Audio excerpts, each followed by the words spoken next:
Yeah. So one of the big questions is what if, because one person might be staying home to take care of the children, what happens to that? Yes, they've got the capacity in terms of skills and two, placeability. There are opportunities in their area, but yet they have to then think about childcare. And so in that mediation process, if somebody has the skills to make $65,000 a year. And there are jobs in the area that are full-time positions that have opportunities at $65,000 a year for the skills that they have. But yet that would require them to hire childcare that would be at X amount of dollars. So I know that that's not what you do, but in the mediation process, I know you just give the report, right? So I can just see that there would be this push pull in that mediation process. Like, yeah, sure. Like I have earning capacity. I have skills. There are jobs available, but then,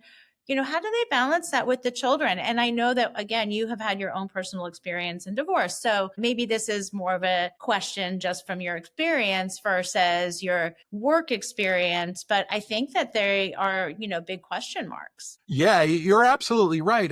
That's just one factor. I mean, there are reentry problems if a spouse has been out of work for a period of time. There can be disability concerns, either of the evaluee or of a child, and that may affect a person's ability to obtain or maintain work. There might be motivation questions if somebody's only working part-time and they have the capacity to work full-time. Now, as you indicate, we're not the trier of fact here, but we are also not going to neglect those issues as they impact someone's employability and placeability.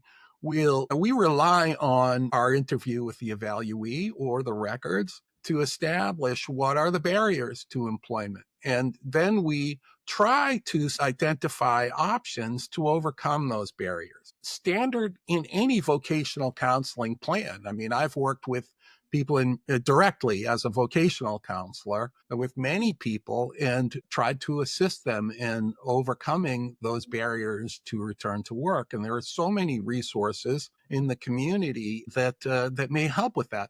There's also, of course, now an increasing remote work option or a hybrid work option, and that can be helpful in managing childcare responsibilities.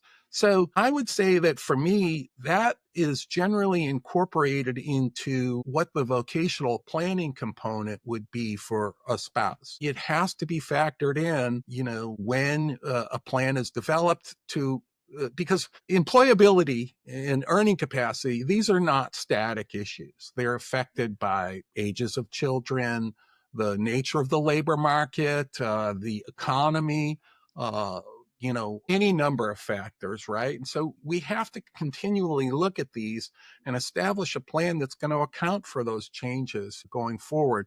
But again, we're not going to make a recommendation to the courts about what is reasonable in terms of spousal maintenance. Right. We're just going to say, if, here is what someone's earning capacity is, and here's employability and placeability issues. And then here are possibilities to overcome those issues. Perhaps someone needs skill training in order to get into an occupation that may allow them to perform a remote or hybrid work. Or perhaps there are other options that we can look at to assist someone in returning to work at a maximum capability.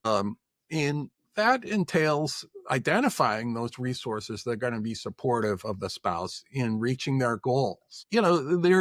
All these factors have to be taken into account. And that's why, it's important to have a grounding as a counselor, a vocational counselor, in order to do this work. It's not just crunching numbers. We have to look at the entire life space of an individual and then reach our conclusions that are reasonable based on the analysis.